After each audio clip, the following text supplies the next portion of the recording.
پھر حضرت سلیمان کے لشکر میں نا ایک ہدہد نامی پرندہ بھی تھا، لشکر کا کارکن تھا پرندہ۔ ہدہد غائب تھا تو حضرت سلیمان کہنے لگا کدھر گیا وہ ہدہد؟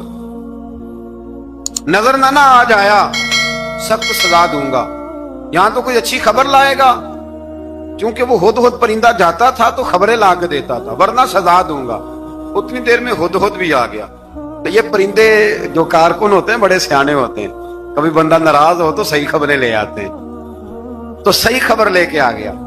آتے ہی آ کے بیٹھا تو اس نے حضرت سلیمان علیہ السلام نے کہا کہاں تھے؟ عرض کرنے لگا حضور میں ملک سبا گیا تھا، وہاں ایک عورت حکمرانی کرتی ہے، اس کا نام بلقیس ہے، بہت بڑے تخت پہ بیٹھتی ہے، 80 گز اس کا تخت لمبا ہے، 40 گز چوڑا ہے، اور شاید 80 مان کے 80 ٹن اس کا وزن ہے۔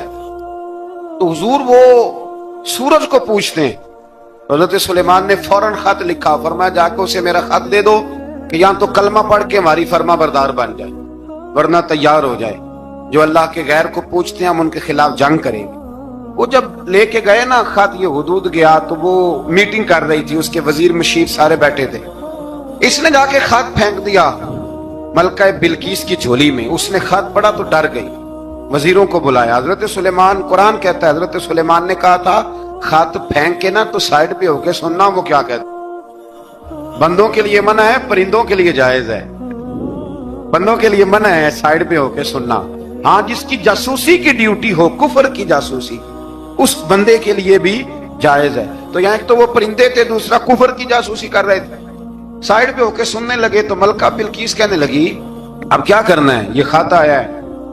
وہ کہنے لگے ہم تیار ہیں، آپ حکم کریں، ہم لڑنے کو تیار ہیں، لڑیں گے۔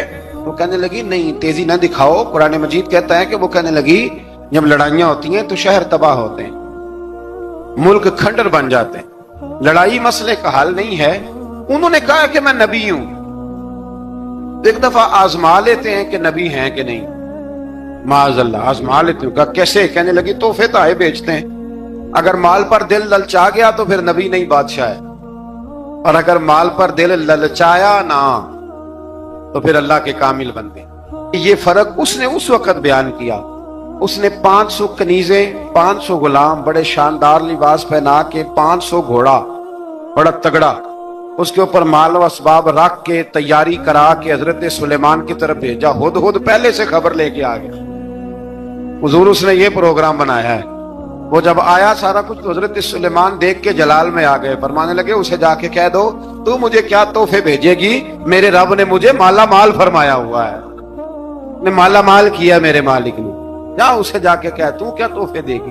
جب رب دیتا ہے تو پھر کوئی کمی نہ وہ نہیں چھوڑتا۔ بندے کیا دے سکتے ہیں، بندے تو بیچارے 10 دے کے تو 10 دن ان کی آنکھیں نہیں کھلتی۔ فرمایا جو اللہ نے جو دیا ہے کیا بات ہے اس کے دینے کی۔ تو فرمایا اسے کہو یا فرما بردار ہو کے آ جائے یا جنگ کے لیے تیار ہو جائے، ہم اسے اس کے شہر سے ذلیل کر کے نکال دیں گے۔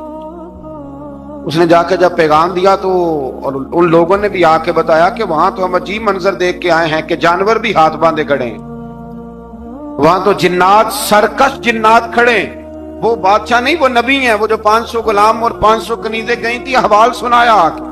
تو ملکہ بلقیس نے پھر خط لکھا کہ میں فرما بردار ہو کے آ رہی ہوں۔ مانا کیا ہے، میں کلمہ پڑھنے کے لیے آ رہی ہوں۔ تو حضرت سلیمان نے کہا بھئی اب اس طرح کرو، ذرا فرش بچھاؤ۔ انہوں نے فرش بچھایا، اس طرح کا کہ اوپر فرش تھا، نیچے مچھلیاں تیر رہی، لگ رہا تھا دریا ہے، ڈیوٹی لگا دی، جنات نے بچھا دیا۔ ادھر حضرت سیدنا سلیمان فرمانے لگے اب چونکہ مان کے آ رہی ہے تو اسے اپنی نبوت کی علامتیں بھی دکھانی ہیں۔ اس نے تخت بڑا شاندار بنوایا تھا، اور خواتین میں جو عادتیں خواتین والی ہوتی ہیں وہ جاتی نہیں، وہ 7 کمروں میں نا پیچھے اپنا تخت رکھ کے تو 7 دروازے بند کر کے آئی۔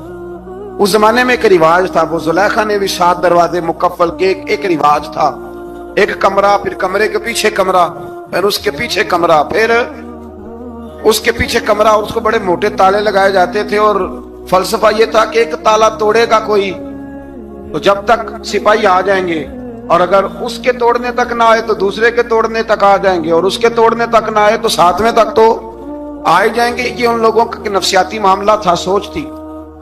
7 کمروں میں مکفل کر کے نا وہ نکلی، تو حضرت سلیمان علیہ السلام کہنے لگے بھئی مجھے اس کا تخت چاہیے اس کے آنے سے پہلے، اس کے آنے سے۔ اس واقعے کی کیا ضرورت تھی قرآن پاک میں؟ یہ کیا حاجت تھی یہ تخت والی ساری بات قرآن نے کیوں بیان کی؟ پوچھیں آپ اپنے دل سے بھی اور انکار کرنے والے منکرین سے بھی، اس کی کیا ضرورت تھی؟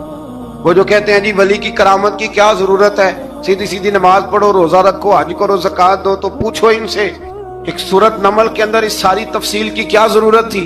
ختم ہو گئی جب وہ کلمہ جو پڑھ رہی ہے، تو پھر اس سارے واقعے کو رب کیوں بیان فرماتا ہے؟ حضرت سیدنا سلیمان فرمانے لگے تخت چاہیے، اور چاہیے اس کے آنے سے پہلے۔ قال عفریت من الجن، جنوں میں سے ایک بہت بڑا جن بولا، کہنے لگا حضور آپ کا یہ تخت برخاست ہونے سے پہلے لے آؤں گا۔ یہ جو آپ میٹنگ کر رہے ہیں نا، یا فیصلے ختم، کچھ نے لکھا صبح سے شام تک میٹنگ ہوتی ہے اور اس کو آنے میں پتہ نہیں کتنے دن لگیں گے، تو میں یہ برخاست ہونے سے پہلے، اور کچھ نے کہا جی آپ شرط کیوں لگاتے ہیں کہ صبح سے شام تک ہوتی ہے؟ اس جن نے کہا جی آپ 10 منٹ میں فارغ ہو جائیں، آپ فارغ ہوں گے تو تخت آ جائے گا۔ مفسرین نے لکھا ہے کہ جب قرآن کہتا ہے کہ اس نے کہا کہ آپ کے فارغ ہونے سے پہلے، اس کا مطلب ہے کہ جب آپ اٹھیں گے یہ جگہ خالی کر دیں گے تو تخت یہاں کیویں ہزاروں میل کا فاصلہ ہے آ جائے گا، پر ہوائی جہاز پہ کارگو کرا کے، جی DHL کے ذریعے کیسے آئے گا؟ وہاں آئے گا تو بس آئے گا۔ تو حضرت سلیمان کی تو بادشاہت تھی نا زمانے پہ، فرمانے لگے نہیں نہیں تو لیٹ ہے، تو لیٹ ہے، تو ہمیں جانتا ہی نہیں، ایٹ سٹ تے پکھڑا کھوار گندل، اسی اور بھی بوٹیاں جاننے ہاں، یہ تو لیٹ ہے، ابھی ہماری طاقت اس سے زیادہ ہے۔ بڑی کمال بات لکھی ہے لکھنے والوں نے۔ ایک مفسر نے لکھا ہے کہ ابھی حضرت سلیمان نے غلاموں سے منگوایا ہے، اپنی بات کوئی نہیں کی، یہ حال ہے ان کے غلاموں کا، تو سردار کا عالم کیا ہوگا؟ حضرت سلیمان کہنے لگے بھی جلدی جائیے۔ قال الذی عنده علم من الکتاب انا آتیک بہ قبل ان یرتد الیک طرفک، تو اٹھا ان میں سے وہ جس کے پاس کتاب میں سے علم تھا، ساری کتاب کا بھی نہیں، علم من الکتاب، کتاب، وہ اٹھے جن کے پاس کتاب میں سے علم تھا، تو وہ اٹھ کے کہنے لگے حضور میں لے آؤں گا، کب؟ آپ کے آنکھ جھپکنے سے نہیں، آنکھ جھپکنے سے، بندہ تھا جن تھا، جن کی تو بات مانی نہیں انہوں نے، کیا کہا؟ آنکھ جھپکنے سے، میں آنکھ جھپکنے سے پہلے لے آؤں گا۔ تو حضرت سلیمان کہنے لگے تو ٹھیک ہے چل لا، پھر لا، پھر آنکھ جھپکنے سے بڑے ہی نہیں، پھر غصہ نہیں آتا ان پہ، پھر غصہ نہیں آتا۔ میرے شیخ کامل، مرشد اکمل، شیخ بحر و بار، حضور غوث پاک جیلانی، حضرت غوث اعظم یوں کر کے شاگردوں کو، مریدوں کو سبق پڑھا رہے تھے، پڑھاتے پڑھاتے ہاتھ آگے کیا، اور جب ہاتھ واپس آیا تو بھیگ گیا تھا سارا۔ تو شاگرد کہنے لگے حضور یہ کیا ہے؟ فرمایا تمہیں نہیں سمجھ آئے گی، چھوڑو تمہارے والی بات نہیں، خاصان دی گل آما آگے نہیں مناسب کرنی، رہنے دو تم۔ کچھ وقت گزرا تو کچھ لوگ آ گئے، ابھی کلاس ختم نہیں ہوئی تھی، کپڑے بھیگے ہوئے ہو، وہ شاگرد پہلے ہی منتظر تھے، کہا تمہیں کیا ہوا؟ کہنے لگے دریا میں جا رہے تھے، اچانک ہچکولے آنے لگے، تو ہم نے کوئی کسی بے عمل کا بازو تو نہیں نہ تھاما، ہم غوث اعظم کے ماننے والے ہیں، تو دریا میں کہا یا شیخ عبد القادر جیلانی شیئا للہ، اللہ کے راستے میں مدد کرو۔ تو کہنے لگے بس ایک ہاتھ ہی آیا ہے، اور یوں کشتی کھینچ کے باہر نکالیا۔ تو اب وہ شاگرد سارے چپ کر گئے، کہنے لگے جواب کیوں نہیں دیتے؟ انہوں نے کہا تم نے ہاتھ دیکھا ہے پہنچتا ہوا، اور ہم نے ہاتھ دیکھا ہے یہاں سے جاتا ہوا، تم نے پہنچتا ہوا دیکھا ہے، تو ہم نے حضرت بہاؤالحق نقشبند بخاری، ان کی ایک مریدنی تھی، اوپر چبارے پہ کسی نے اس کی عزت پہ ہاتھ ڈالا، چبارے پہ اوپر والی منزل پہ، اس مریدنی نے اپنی عزت بچانے کے لیے چھلانگ لگا دی، جب وہ نیچے گر رہی تھی تو حضرت بہاؤالحق نقشبند بخاری پہنچ گئے،